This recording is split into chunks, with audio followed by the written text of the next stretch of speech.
Next thing that we're going to be reacting to is the Spectrum post that I linked earlier. So this is only 4 days old. Okay, that's really weird. I thought this was older than that. The little lock symbol, so it's been locked by a moderator already, so you know it's going to be good. I'll just get straight into it. It's not a long one, but this is from Jamster123456 and they say, as a long-time backer, I am frustrated at CIG. See what Jamster123456 has to say about their frustrations. CIG, you keep doing the same things year after year. You overpromise at CitizenCon, leading to high volumes of sales, and then you fail to deliver on those promises the following year. With the news that 4.0 is delayed again, and the mess that is the progress tracker not showing anything past December, it's clear how we are constantly being led on. As a long-time backer since 2012, I've had enough. Jared said in his video that 3.24 is not holding up 4.0, but then in the roadmap update you said that due to additional work required for 3.24, things had to be pushed back. But which is it? You need to stop leading on your fans when we are the only reason the company is still operating, and start actually delivering on what you promised. Let's be clear, no one apart from CIG themselves expects 4.0 out at the end of the year. No one ever did, yet you told people it might be. I understand if you want to push the team to aggressive timescales, but just stop telling the community you will do something when we all know it's not going to happen. Most, if not all, of the things talked about at CitizenCon last year still aren't in the game. We have the fucking UI, the new star map, master modes. Alright, memory of a goldfish. I showed a video to a friend the other day that said Squadron 42 was supposed to be released in 2016 as shown in the video, and it's just laughable that it is still nowhere in sight. You need to update the progress tracker into 2025, and when you say you're bringing big changes to the roadmap, don't lie and just add one thing. Pretty sure that's exactly what they did. In my opinion, 4.0 needs to be a turning point. Stop adding features to it after December and just focus on making a playable experience. Work on the long-standing bugs and sort the broken missions out. It's hard to promote the game to friends when every time they log on they fall through the map, or get stuck in their bed, or an elevator doesn't work. 3 occasions the AI didn't even spawn in a mission. When they did, they just stood there. It's just a screenshot generator like it had always has been. And just logging on and completing a mission successfully requires you to take hours out of your day. Why does quantum travel take 8 minutes to travel from one place to another? This is a game, not real life. Please take the time next year to actually make a playable experience and start adding stuff later. Rant over. Anyone got any ideas, add them below. CIG, I hope you get the message. Old Knight Rider shows up. Hello, as this thread has devolved into unfriendly jabs and rude replies with broad accusations about development and the inclusion of unwelcome legal topics and mentions of litigation not appropriate for Spectrum, this thread is now closed. Now this has already been locked. I got to 199 upvotes, 82 100%, 55 point ups, 50 thumbs ups. We got Jag. Jag's a friend of the channel. Old Jag. He's quoted this part. It's hard to promote the game to friends when every time they log on they fall through the map. I had a conversation with a friend the other day and it got to gaming. I mentioned SC and he said, yeah, I tried that, but my first experience was getting out of bed then falling through the apartment to my death repeatedly. Apparently things didn't get better after that and he soon gave up. How many backers have they lost because playability has not been given the priority it deserves due to its alpha mentality? I think one of the problems that exists here when it comes to Star Citizen and like this particular experience that players have is that the specs that they say you can use to play Star Citizen versus the specs that most people have that know nothing about Star Citizen, pretty far apart. Most players who encounter that particular issue are trying to play Star Citizen on a hard drive because that works for a lot of other games, right? And that's something that a lot of people who back the game, who don't know much about it, don't really understand is like there's specific hardware, like you need an SSD to be able to play this game. Like I know that there are people out there who have tried playing on a hard drive and they're like, oh dude, I'm getting like, the frames are shit. I wake up in the bed, I get out, I fall through the map. You know, what's going on? You know, the first thing that we ask them is like, oh yeah, so like what's your specs? You'd be surprised though the amount of people that try to, and some people do. Like they're not playing, not everybody's playing, you know, like the most up-to-date games. A lot of them are playing older games and then they find Star Citizen and then they go, oh, I want to give this a go. This looks interesting. There's a lot of people who have this particular issue. And then, you know, there's other hardware issues. They say 16 gigabytes should be enough to play Star Citizen. My opinion is a minimum of 32. There are others who just swear by 64. I think by that point it's like, you need 64 gigs, just close some of your Chrome tabs. Like the last 4 PC updates that I did over the last, I'm gonna say 12 years, 3 of them were for Star Citizen. And like I had to make sure that the specs that I brought in, that I made sure that, you know, I was using the best gear that I could afford at the time, just so that I wouldn't have to deal with half the problems that people would bring up. Old mate, being frustrated at CIG. Over promise, common theme. I'd say oversell, not promise, because they aim for certain features to be out. And they're saying that they failed to deliver on those promises. They didn't really promise much. Well, they didn't really promise anything, but some of the stuff that they showed at CitizenCon last year made it into Star Citizen this year. We've got the new UI, new EVA system, giving us just under half of it. Still pretty good. Maelstrom is a big one. Yeah, but I believe this post was made in response to CIG saying that 4.0 is being pushed back a quarter. This is one of those Spectrum posts where that can be used as the example of, it doesn't matter what CIG does, they can't win. You know what I mean? CIG communicates, it's not good enough. You need to give more details. CIG does communicate and gives more details. You're promising too much and you're failing to deliver on those promises. They're damned if they do and doomed if they don't. 4.0 will still be alpha. So in software development terms, alpha still means that you're implementing features. So server meshing is a feature that still needs to be implemented. When you go to beta, it means that your game is feature complete and now you're bug fixing and making adjustments. Like Star Citizen is a unique game in this respect, or a unique bit of software in this respect, because technically we aren't even playing the alpha. We're playing a pre-alpha, which I've used that term before, because an alpha is supposed to be feature complete.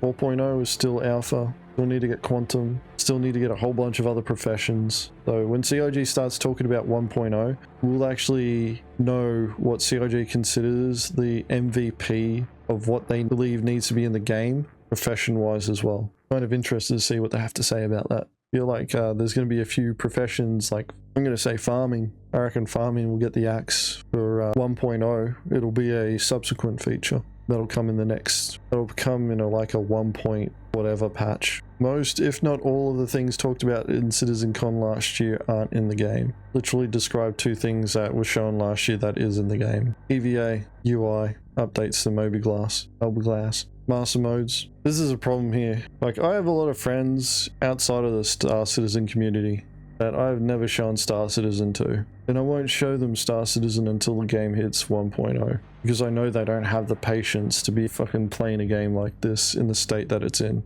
So I'd rather not put them through that frustration. You know, as far as I'm concerned, unless you know that your friend is a glutton for punishment, you're being a bad friend by showing them Star Citizen right now, right? They have a very low threshold for bugs. Don't show them Star Citizen. It's not CIG's fault, right? If you start selling Star Citizen to a friend and saying, yeah, this is great. In my opinion, 4.0 needs to be a turning point, right? Of course it's a fucking turning point. They're adding server meshing. This point here, though, about not adding features after December and just making it a playable experience and working on the long-standing bugs, that's not gonna happen, eh? It's not gonna happen. Like, the very nature of adding server meshing, adding a new system, they're going to add quantum, they're going to add the new quantum travel system. Like, it's just things are gonna break in unexpected ways. The OG's gonna have to fix that stuff. Like, server meshing is a fundamental piece of tech. Like, it's necessary. 2024 was a watershed year. It's just been more of the same. Yeah, well, maybe for CIG it's been more.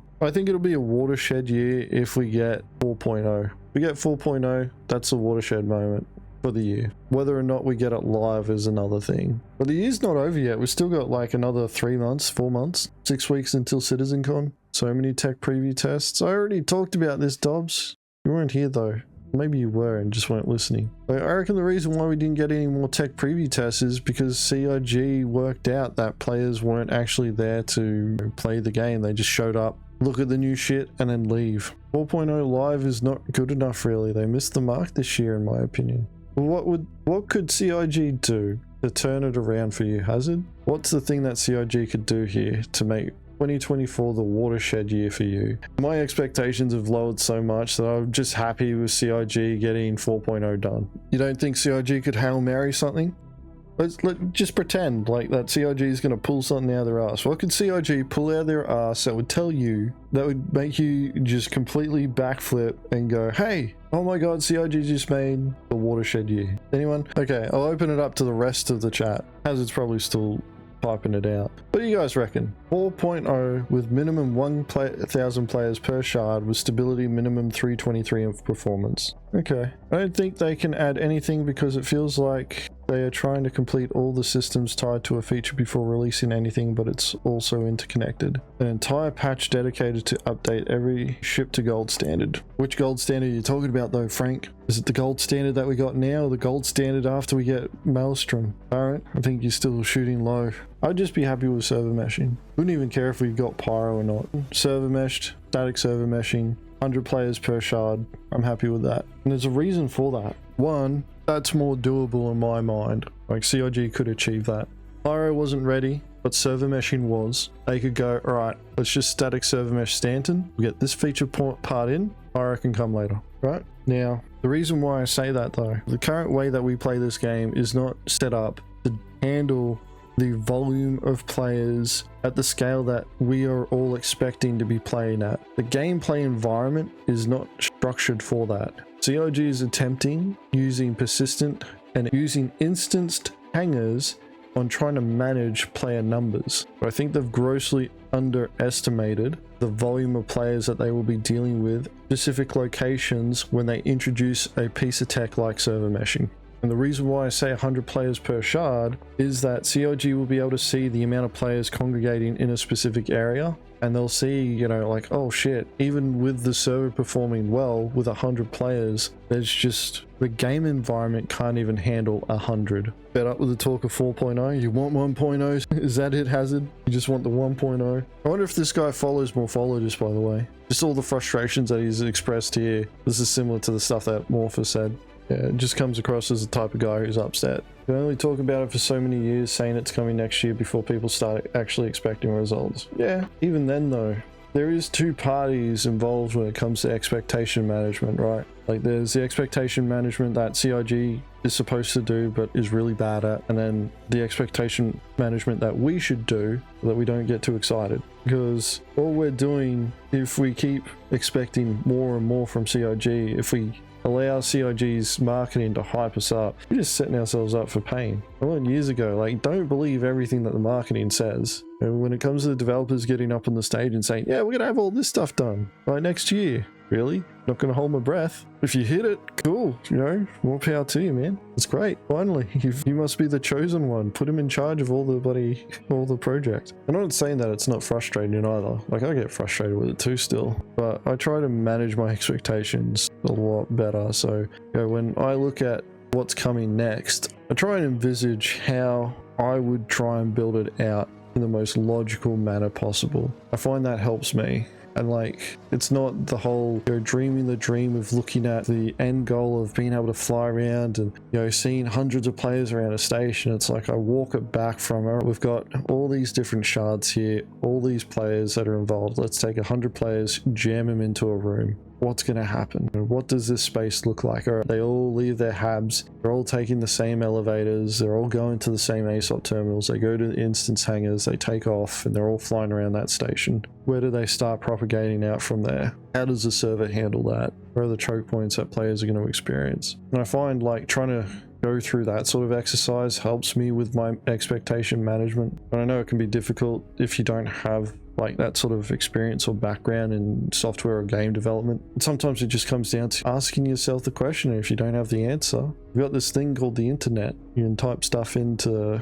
a browser search bar that will access the internet on your behalf to find an answer for you. Whether it's the right answer is entirely like still up to debate. Don't believe everything you read. Well, it might not even be the project manager's fault. Most of the time when project managers are in charge of a project, they're not really the subject matter experts on the thing that they're managing. They rely on the input from the teams that they're managing. There's only so much that they can do if they keep getting poor input from those team members. And that's why like there's always a hierarchy there, and you're always trying to get more senior members involved in the decision making process, so that when a project manager is sitting there going through, okay, how much time is this feature going to take, instead of, you know, like getting the intern telling you it's going to take me 2 days to do it, when it, you know, a senior's just sitting there going, shut the fuck up, it'll take us 2 months. Your project manager that just YOLOs it. That's what it ends up being most of the time, because the people above them just want an answer, and they just gonna take us 6 months to do. It's like,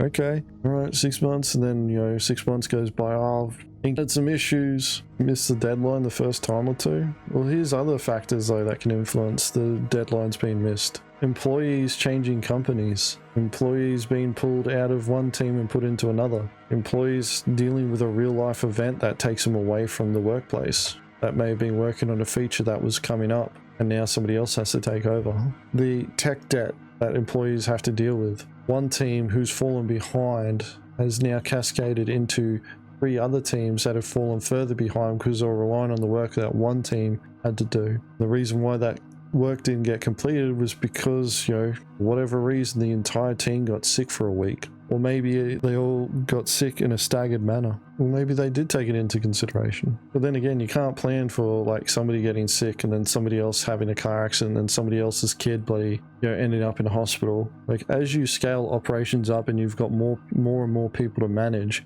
you end up in this position, right, where more and more real life stuff starts getting in the way. Which is why they always try and keep their teams down smaller. But there's another thing as well that you got to deal with, and that's the learning process. Because you don't always have the answer at the start. You've got the problem and you got to solve it. And you may try several different solutions that don't work, and then it's the 8th one that does. And that may have taken you 2 months to get to. Now, what would CIG do in that case? Or what would any company be doing in that case if it's like, you tried 3 different things, you're out of here, we got to get the next person in to have a crack at this? Well, that person's starting from scratch again. You end up in this position, and it's a problem with software development, and this is one of the reasons why like a good project manager is actually needed, and a good senior is really needed. Somebody who's really experienced and knows how to do time estimations correctly and has experience. And they don't come cheap, and there's not a lot of them, because like if a feature needs to be built out, somebody's got to do it. The interns can't do it. If the juniors can't do it, you know, if the regulars can't do it, seniors have to do it. Seniors can't do it, and the lead's got to do it. One way or another, it's going to get done. It's just the whole chain that it requires to get to that point of somebody with the experience level to be able to handle it. It takes time to get to that point, and even then, like, you can't rely on seniors always been involved in every aspect of the project. Like normally they're across like several different feature sets. The project manager's not giving correct timelines. What if their project managers are giving correct timelines? They sit there and say, this is going to take us 6 months to do. We're sweet. The seniors are going, yep, this will take us 6 months to do.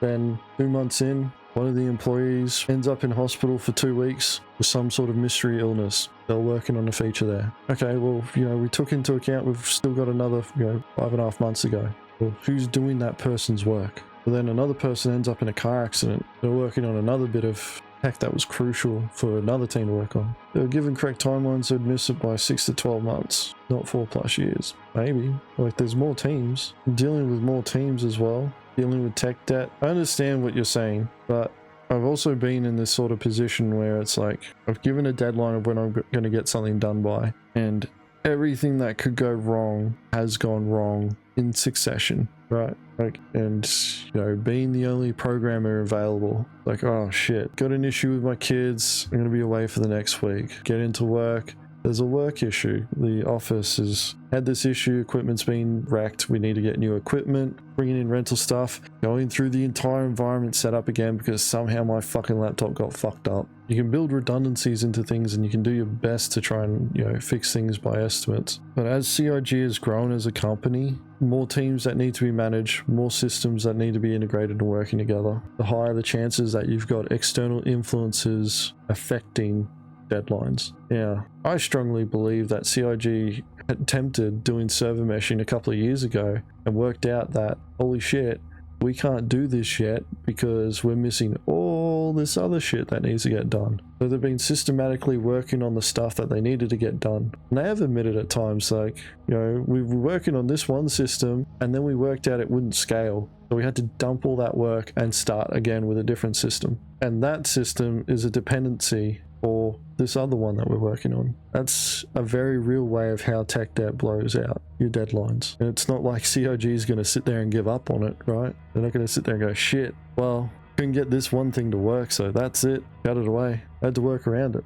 push through it, come up with a solution. And it sucks for us because we're sitting there on the sidelines waiting. We want CIG to tell us stuff, but then you got people in the community who will sit there and go, oh, you guys don't know what you're doing. It's like, well, we kind of do, but kind of don't. But it's not that we don't know what we're doing because we're incompetent. It's we don't know exactly what we're doing here because we're still working it out. You know, a lot of software development is not very straightforward.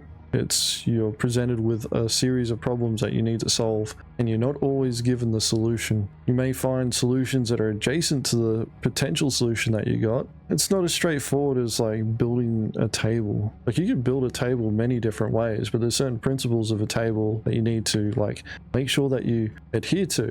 The same with programming, right? You can build the same type of app several different ways. There's a series of structures that you need to make sure that you're adhering to, but you can build the same program several different ways. It's like you can have several different styles of table. They'll still adhere to the same structural rules. You can build a table that looks the same. I don't see an issue with like people being upset with CIG and frustrated with the deadlines. CIG do need to work better at their expectation management. And I know that they're leaning into some of the marketing hype and using FOMO marketing to generate revenue. It's pretty clear what they're doing. They also don't have like full-on angel investors just throwing money at them. Like that's literally us to a certain degree. We're always going to experience these sorts of issues with CIG saying, hey, we're going to do something, and then they're just not hitting the deadline. We won't find out the information straight away. We'll find out about it later.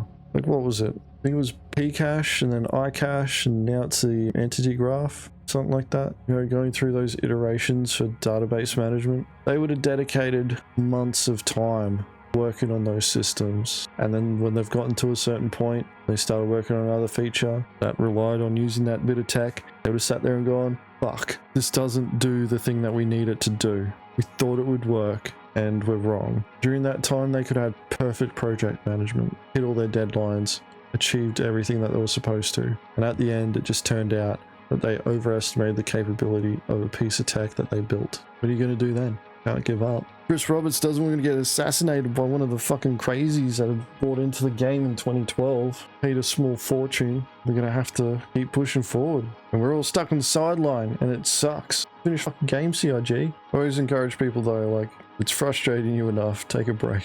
Not worth getting that frustrated over. Because all you're doing is setting yourself up for disappointment. The OG is only half of the person responsible.